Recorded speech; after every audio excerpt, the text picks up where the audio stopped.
Mohammad Abbasnejad was set to confront Israeli athlete Yaron Najad on March 30 from the 66 kg weight category in the Tbilisi 2018 Judo Grand Prix.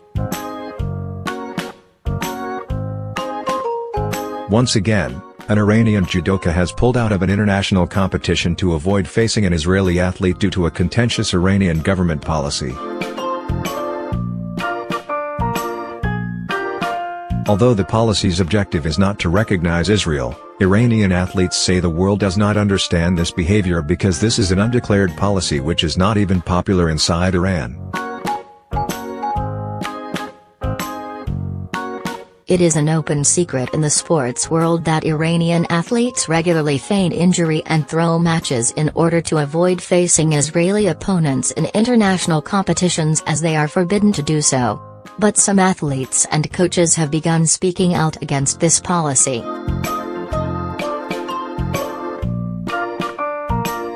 Another Iranian judoka, Alireza Khojaste, skipped the Olympics to avoid competing against Israeli opponents. Khojaste then faced France's Jean Daniel, who defeated Israel's Majid and finally ranked 5th in the category, reported the Iranian students' news agency, ISNA.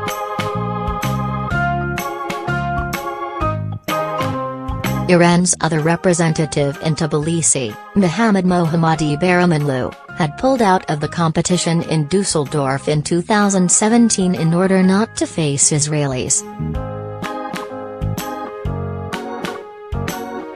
Abbasnejad's withdrawal from the competition was simultaneous with another development in which Iranian judoka Mohammad Rashnunejad, nicknamed the Iranian judo phenomenon, sought political asylum in the Netherlands. In an interview with Radio Farda FG1, Rashnunejad talked about financial corruption in the Iranian Judo Federation.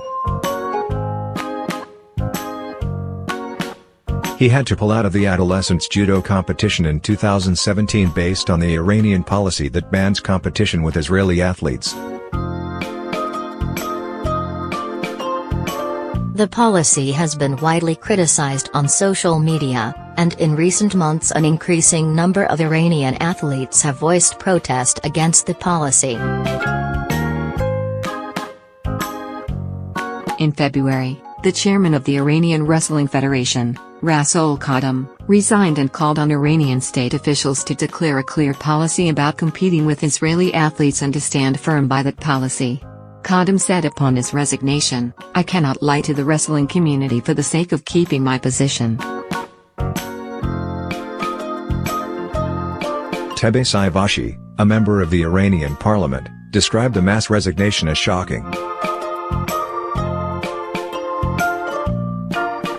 Although the policy's objective is not to recognize Israel, Iranian athletes say the world does not understand this behavior because this is an undeclared policy which is not even popular inside Iran, Ms. Saivashi tweeted. Many wrestlers have said they could have won a medal, if they were allowed to compete with their Israeli peers, she wrote in another tweet. Meanwhile, Iranian military commanders have warned coaches and athletes to keep out of the ring of diplomacy after a handful of Iranian sportsmen criticized the Islamic Republic's unwritten rule of forbidding athletes from competing against Israelis in international sports competitions. It is a non-negotiable principle that Iranian athletes must refrain from competition with Israelis, said commander of the Basij Resistance Force General Gholam Hossein Gheb Parver on March 19 in an interview with Mer news agency.